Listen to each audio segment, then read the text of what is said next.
kinabukasan.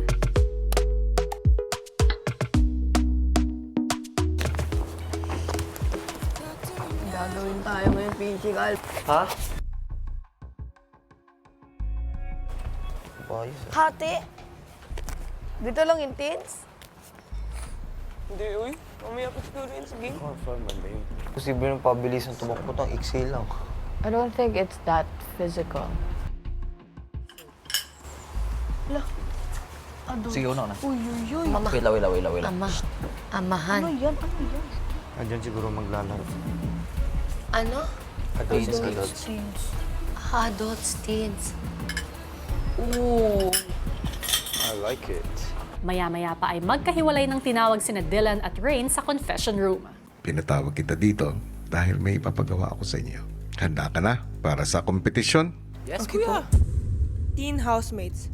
Adult housemates. Para sa inyong ikaw 8 weekly task. Natatawagin kong The Two Towers. Para sa kanilang weekly task na tinatawag na 2 towers, gagawa ang bawat grupo ng tig-isang tower mula sa paper cups nang hindi ginagamit ang mga kamay at mga bisig. Ang bawat tower ay kakatawan sa 50% ng weekly budget. At para makuha ito, kailangan umabot ng tower sa 5 feet na taas. Ang grupo na mas mataas ang tower ay maliligtas mula sa susunod na nominasyon. Kala ko naman araw-araw, iba-ibang laro. Kala ko din. Hindi, feeling ko dito papasok kung pwede natin sirain yung kabila. Ang adult housemates nagsimula na sa kanilang task. Yung base. Yan muna yung unang tower. Alam naman natin pare-pares yan eh. Kung ilan yan.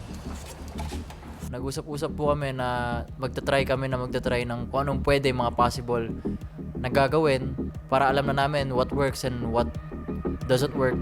Try natin buuin hanggang maka 5 feet tayo. Circle, so ilan yung sa base? Pwede naman siguro paa muna. Pwede. Pwede. Diba? Paa. Saan pa? Pas. Pas. Ikaw ang taga-king-king. Pas. Ay, aba, ayos. Uy, paa mo, relax lang. Kulit. Hindi yun. Yung bulsa nga. Dahan-dahan left. Bumubuo na po kami ng tower, kuya. Sabi ko, isa-isa lang para hindi na distract and sure na makakabit ng mga ayos. Pero mo sa isa. Isa-isa ta. Huwag yung madaliin. Ito nga, di ko makakabot yung lalagay dito. Shucks, sumangin. Okay lang. Teka lang, patingin. Pag isang linya lang, Try natin. yun yung naisip ko talaga eh. Try Kasi wala natin. naman hangin eh. Oo, parang Pag ganito lang talaga. Oo, pag Gusto ganito mo lang ano? talaga. May gumawa ng isang linya. Sige, try natin. Eh, pwede naman. Marami mo naman tayong ano.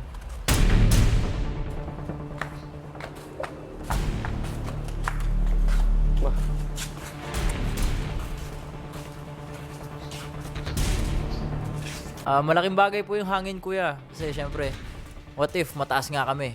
I mean, lumagpas kami ng 5 feet, tapos mas mataas kami doon sa kabilang grupo. Pero biglang humangin, eh mas matibay yung tower nila. Wala din.